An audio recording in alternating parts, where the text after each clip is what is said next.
Selamat malam, kita berjumpa lagi di mata kuliah e-bisnis. Nah, untuk hari ini kita akan membahas tentang model-model e-bisnis yang ada.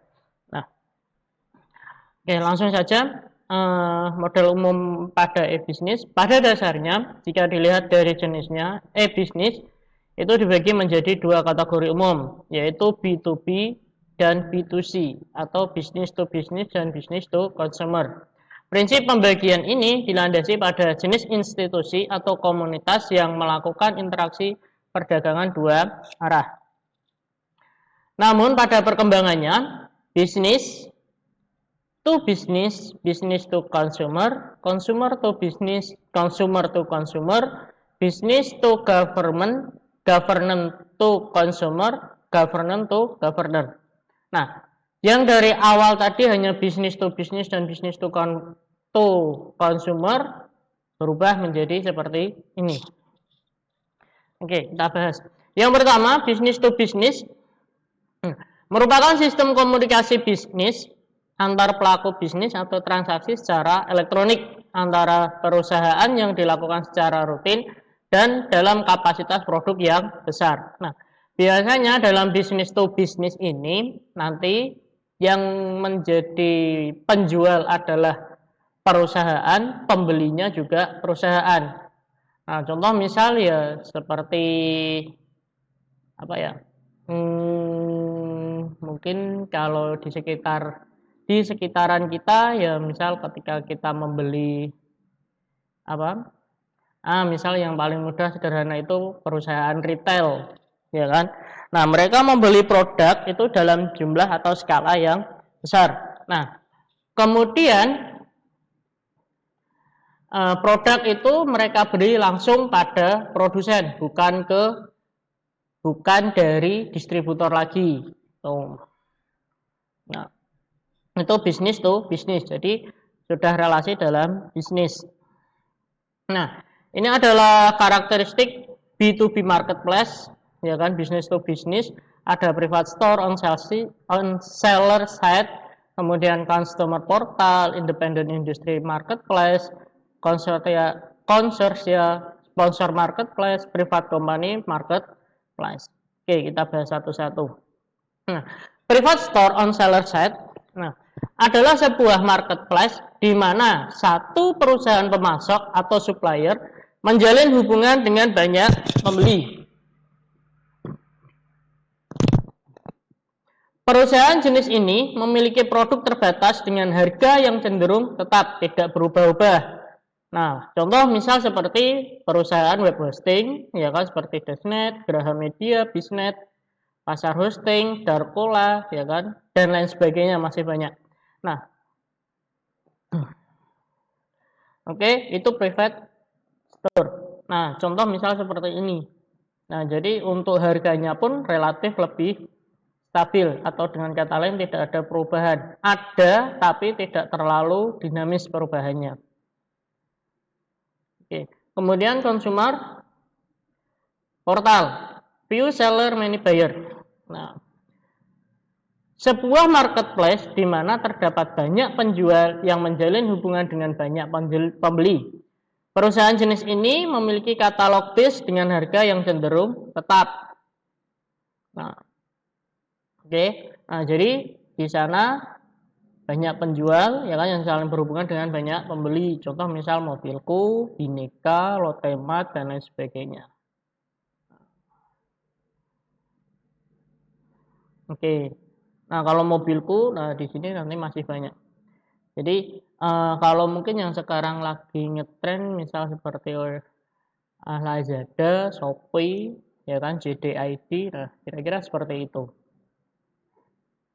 Nah, independent industry marketplace ini memiliki banyak penjual, banyak pembeli, terdapat tawar-menawar dan harganya tidak pasti. Nah, kalau model seperti ini biasanya, ya kan, independent market, banyak penjual, banyak pembeli, terdapat tawar-menawar dan harganya tidak pasti. Mungkin kalian sudah tahu lah kira-kira, ya seperti kalau mungkin di portal itu ada Dino Market dan Indo Network.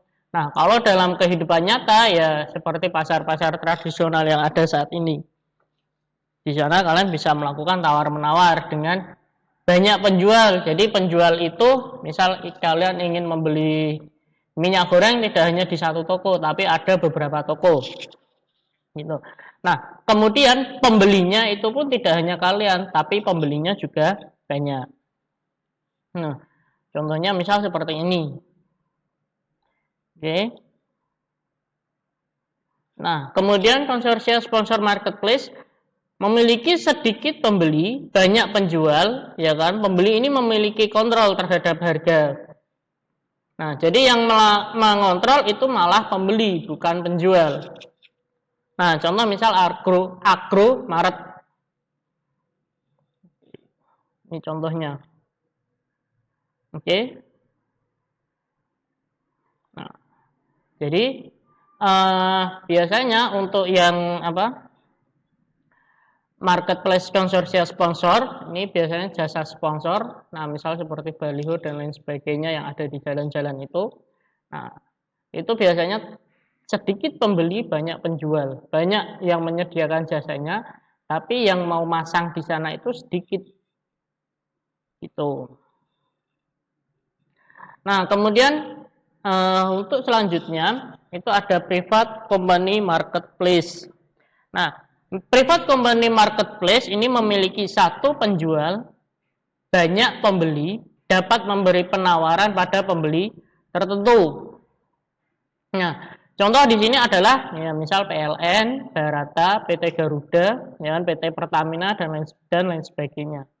Nah, jadi biasanya untuk yang private company ini adalah perusahaan-perusahaan yang mempunyai spesialisasi di produk khusus. Contoh misal seperti PLN, oh dia produk khusus untuk listrik, Nah, kemudian mungkin untuk kereta apa lagi ya? Garuda untuk transportasi udara, walaupun untuk saat ini juga swasta sudah banyak. Oke, misal seperti ini miliknya Barata. Barata itu oke. Nah, kemudian yang kedua, bisnis to consumer. Kalau tadi bisnis to bisnis, sekarang bisnis to consumer. Nah, jenis perdagangan elektronik di mana ada sebuah perusahaan bisnis yang melakukan penjualan barang langsung kepada pembeli. Karakteristiknya biasanya yang dijual itu yang pertama adalah merek yang sudah terkenal. Kemudian barang-barang sudah terdigitasi, misal seperti e-book. Harganya juga terjangkau, jadi tidak mahal, tidak juga murah. Barang-barang yang cukup sering dicari dalam keseharian Nah, barang-barang yang cukup sering dicari. Nah, barang yang tidak dapat ditemukan dengan mudah di toko-toko tradisional. Nah, tapi untuk saat ini bisnis to consumer itu mulai merambah atau mulai bersaing dengan toko-toko tradisional.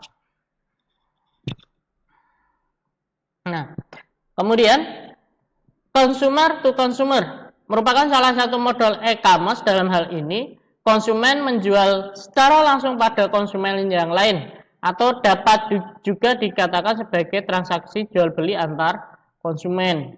Karakteristiknya, internet itu dijadikan sebagai sarana tukar menukar informasi tentang produk, harga, kualitas, dan pelayanan. Konsumen juga membentuk komunitas atau penggemar suatu produk, sehingga jika ada ketidakpuasan suatu produk, maka akan segera tersebar luas melalui komunitas tersebut. Nah, contoh misal ya seperti komunitas Kaskus, Facebook, Twitter, ya kan, broadcast melalui HP, WA, dan lain sebagainya. Nah, biasanya untuk consumer ini mereka mempunyai grup masing-masing. Nah, oke. Untuk model e-bisnis ini ada tugas untuk diskusi ya. Ada seorang mahasiswa jurusan informatika yang tinggal di kawasan kos-kosan perguruan tinggi. Nah, kira-kira usaha apa yang dapat Anda lakukan dengan kondisi lingkungan Anda dengan konteks online? Nah, kemudian diskusikan dengan kelompok Anda. Oke. Nah, Oke, langsung ke materi berikutnya saja ya.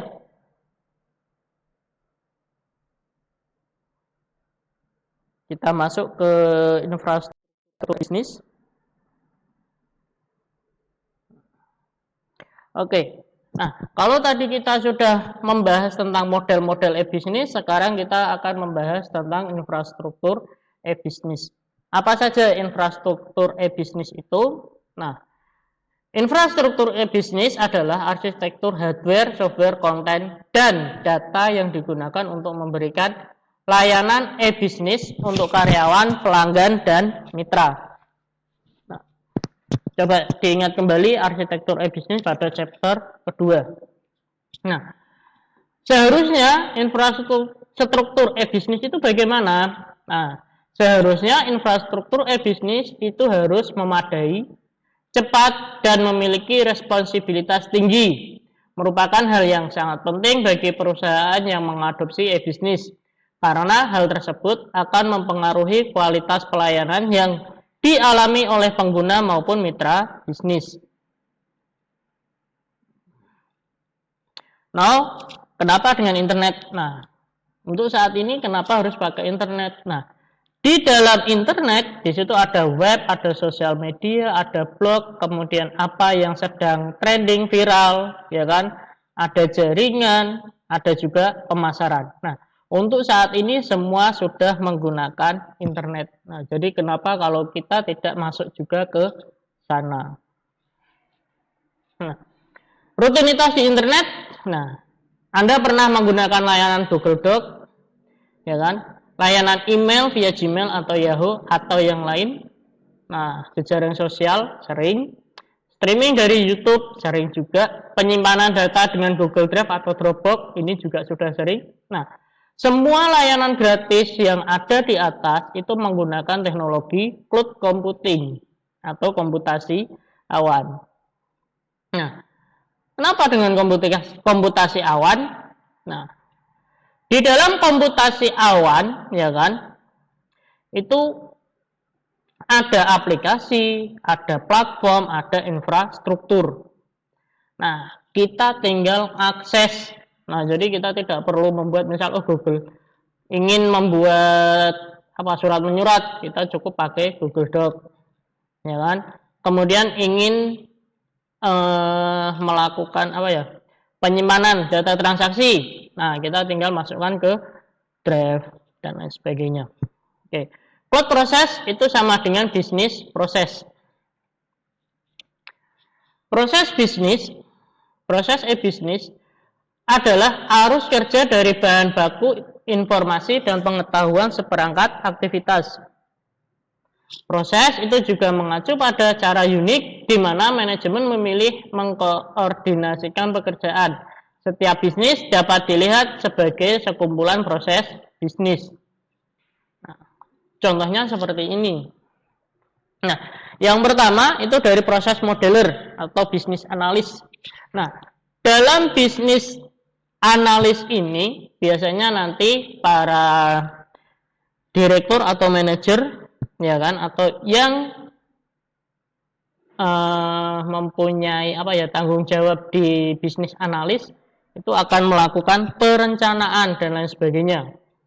Nah, kemudian setelah dilakukan perencanaan itu baru di proses IDE atau developer dibangun. Nah, contoh misal bisnis analisnya, untuk saat ini banyak generasi zaman now yang suka online. Nah, berarti developer itu ingin membangun sebuah halaman yang mudah diakses secara online oleh para customer.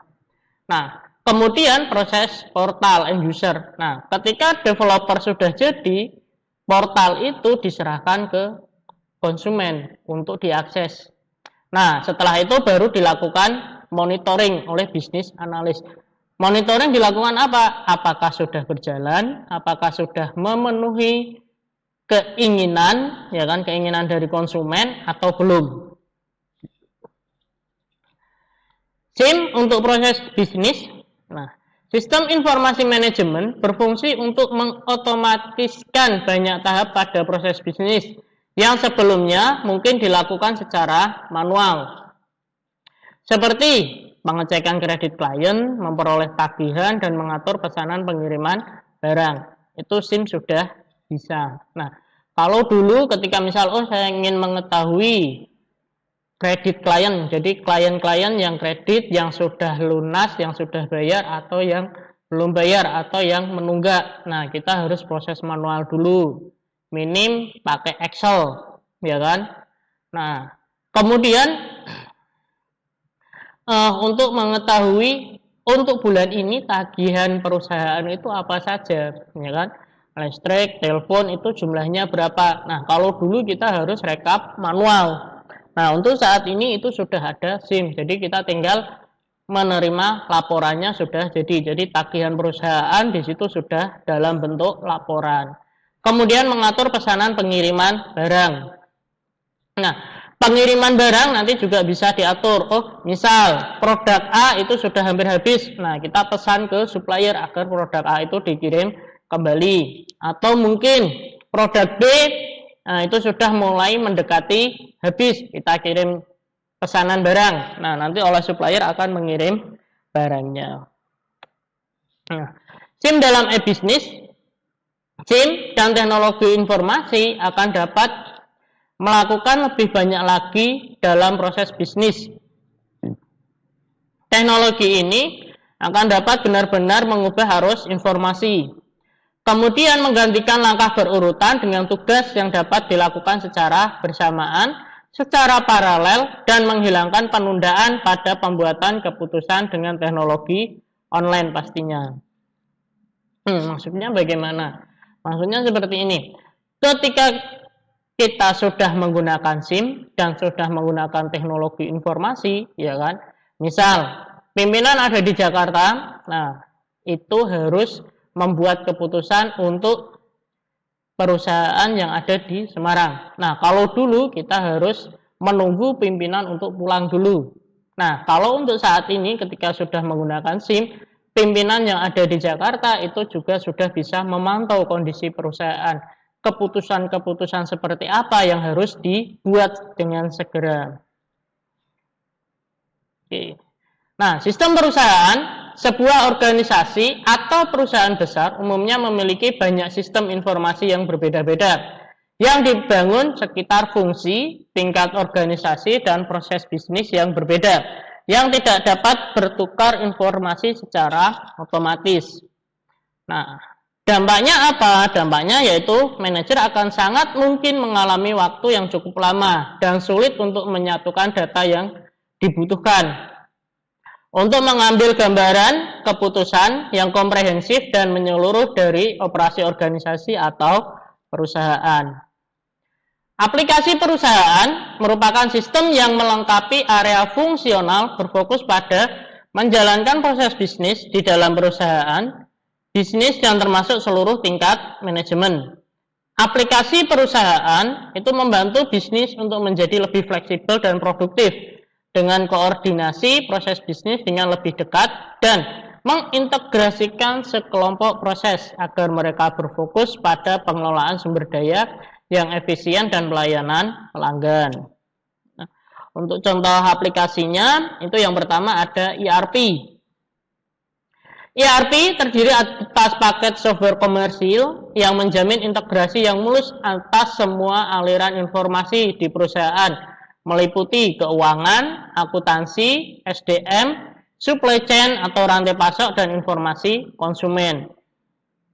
Sistem ERP adalah paket sistem informasi yang dapat dikonfigurasi yang mengintegrasikan informasi dan proses yang berbasis informasi di dalam dan melintas area fungsional dalam sebuah organisasi.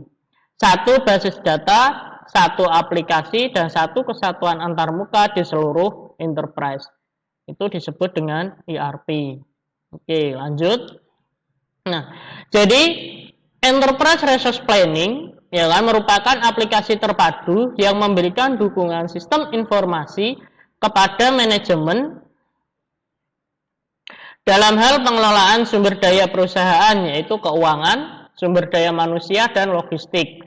Ketika ketiga sumber daya tersebut akan membentuk sistem informasi back office bagi perusahaan dalam rangka mendukung kegiatan bisnis utama.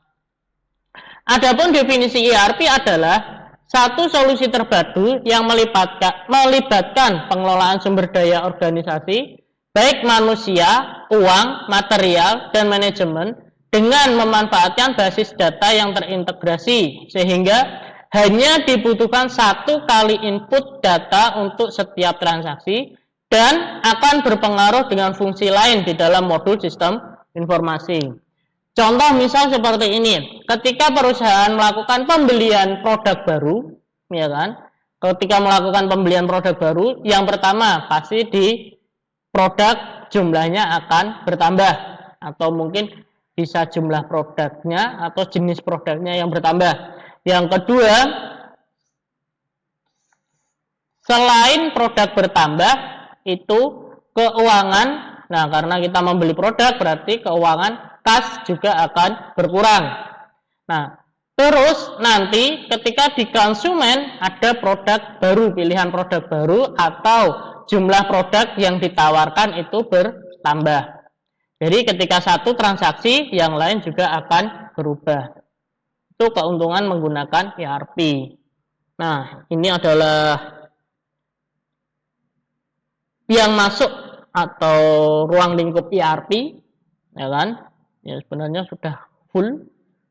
Nah, kemudian ada SAP. SAP, System Application and Product in Data Processing.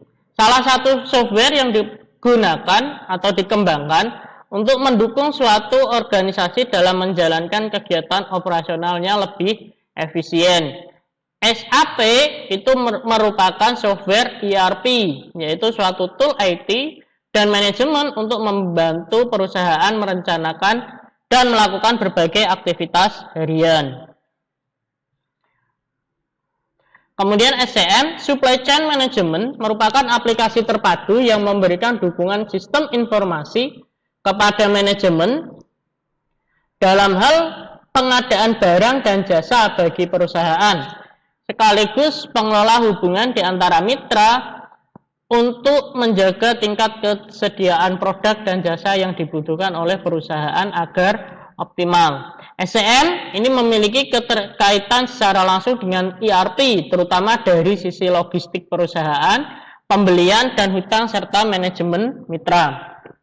Nah, kalau SCM ini yang dibahas dalam SCM itu ruang lingkupnya itu hanya supply produk atau jasa. Nah, jadi produk di perusahaan misal bahan baku. Nah, bahan baku perusahaan itu agar tidak sampai habis, ya kan? Ketika bahan baku perusahaan itu habis, perusahaan sudah tidak dapat produksi lagi. Nah, untuk mengatasi hal itu, maka dibuatlah sebuah SCM, Supply Chain Management, atau rantai pasokan. Manajemen rantai pasokan. Nah, ketika barang itu akan habis, maka otomatis supplier akan mengirim barang. Tuh. Begitupun kalau nanti misal barangnya ternyata masih banyak, maka supplier itu tidak akan mengirim barang ke perusahaan. Kemudian CRM itu Customer Relationship Management, merupakan aplikasi terpadu memberikan dukungan sistem informasi kepada manajemen dalam hal hubungan kepada pelanggan. Kalau SCM tadi kepada mitra rekan bisnis, kalau CRM itu kepada pelanggan. Dengan memiliki keterkaitan yang erat secara langsung dengan ERP, terutama dari sisi penjualan secara piutang. CRM lebih berfokus kepada upaya untuk memahami kebutuhan pelanggan agar dapat diberikan layanan secara cepat dan tepat. Nah, biasanya untuk pelanggan-pelanggan yang sudah masuk ke data CRM itu adalah pelanggan-pelanggan yang memiliki loyalitas. Kemudian ada Enterprise Application Integration. Pada saat implementasi suatu sistem informasi dilakukan, seringkali akan ditemui masalah yang menyangkut integrasi dengan sistem yang telah ada, di mana sistem yang telah ada masih memiliki manfaat yang signifikan sehingga akan lebih efisien dan efektif bila mana sistem tersebut dipertahankan. Permasalahannya adalah lain menyangkut integrasi sistem. Informasi adalah meliputi integrasi beberapa sistem yang berbeda sebagai konsekuensi pemilihan aplikasi yang berbeda untuk setiap fungsi perusahaan sesuai dengan kelebihan yang dimiliki oleh masing-masing vendor. Sebagai contoh adalah SAP untuk ERP, Siebel untuk CRM, dan Sugar untuk SCM. Oke. EAI lanjutannya, keempat aplikasi perusahaan yang sudah dijelaskan sebelumnya akan menjadi tulang punggung sistem informasi manajemen. Perusahaan yang terintegrasi dengan kegiatan operasional perusahaan seperti billing system, network maintenance system, dan beragam aplikasi operasional lainnya. Aplikasi terakhir selain empat aplikasi bisnis yang tadi sudah kita bahas, yaitu Decision Support System sebagai muara dari keseluruhan sistem yang bertujuan untuk memberikan dukungan sistem informasi kepada manajemen perusahaan dalam rangka pengambilan keputusan. DSS akan menjadi aplikasi terminasi dari alur informasi yang terjadi mulai dari transaksi hingga pengambilan keputusan di tingkat manajemen puncak perusahaan. Nah, jadi ketika DSS itu nanti misal produk yang paling sering dibeli itu apa saja produk kita. Kemudian produk kita itu yang paling banyak membeli atau konsumen yang sering membeli produk kita itu konsumen jenis yang mana. Nah, itu nanti ada di DSS. Sistem mendukung keputusan, SIM akan membantu mengawasi, mengendalikan, dan akan membuat keputusan dalam aktivitas administrasi. SIM akan menyediakan laporan kinerja baru perusahaan kepada manajemen. Informasi ini digunakan untuk mengawasi dan mengendalikan bisnis dan memprediksi kinerja di masa depan.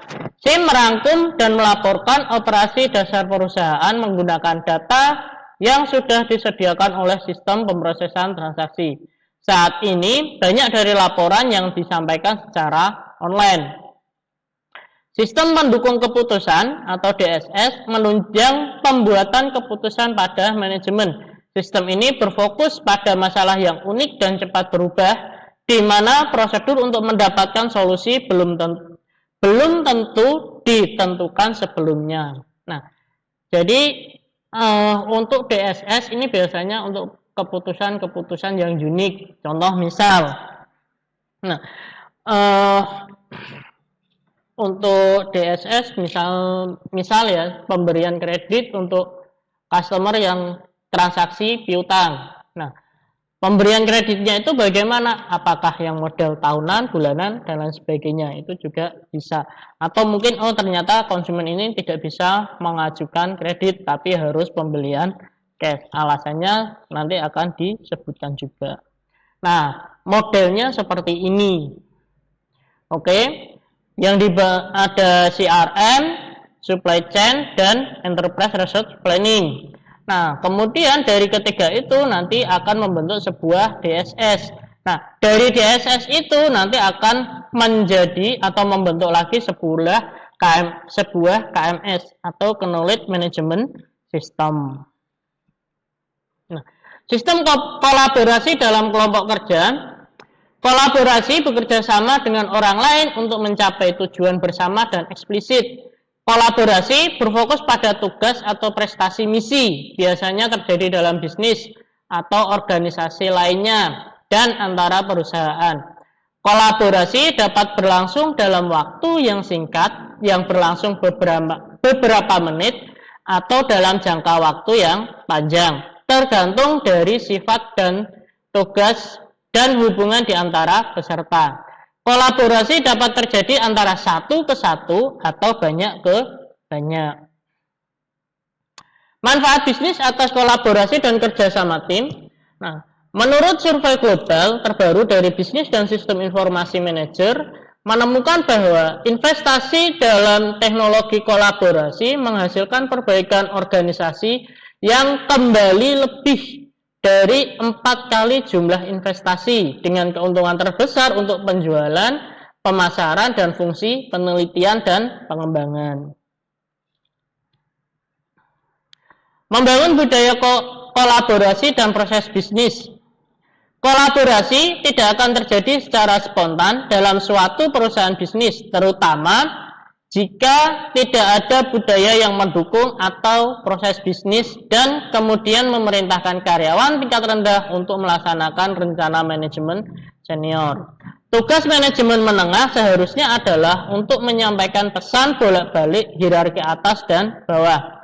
Komando dan kontrol perusahaan diperlukan karyawan tingkat rendah untuk melaksanakan perintah tanpa bertanya terlalu banyak, dengan tidak bertanggung jawab untuk memperbaiki proses, dan tanpa imbalan untuk kerjasama atau kinerja tim. Alat dan teknologi untuk kolaborasi dan kerjasama. Kolaboratif tim berorientasi budaya tidak akan menghasilkan manfaat jika tidak ada sistem informasi di tempat untuk memungkinkan kolaborasi. Saat ini terdapat banyak alat yang dirancang untuk menghadapi kenyataan bahwa dalam rangka untuk berhasil dalam pekerjaan kita semua bergantung satu sama lain, sesama karyawan, pelanggan, pemasok, dan manajer. Bagaimana infrastruktur e-bisnis dalam skala kecil mengena? Yang pertama, bangun website. 2, buat sistemnya. 3, tentukan produknya. Yang keempat, kenalkan produk Anda. Yang terakhir, yaitu raih keuntungan. Oke, terima kasih. Nah, mungkin untuk hari ini di mata kuliah e-bisnis, tadi itu materi kita, yaitu ada model-model e-bisnis dan infrastruktur e-bisnis. Oke. Nah, untuk selanjutnya tugas kalian yaitu yang ini. Nah, nanti kalian membangun website, buat sistem, tentukan produk. Nah, untuk website dan sistemnya nanti kita menggunakan CMS. Jadi kalian tidak perlu membangun website dari awal, membuat sistem dari awal, itu semua sudah ada. Tinggal nanti kalian tentukan produk yang ingin kalian jual, kemudian kenalkan produk Anda. Nah, yang terakhir adalah raih keuntungan Anda. Oke? Nah, untuk mata kuliah e-bisnis hari ini, saya akhiri sampai di sini dulu. Terima kasih. Selamat malam.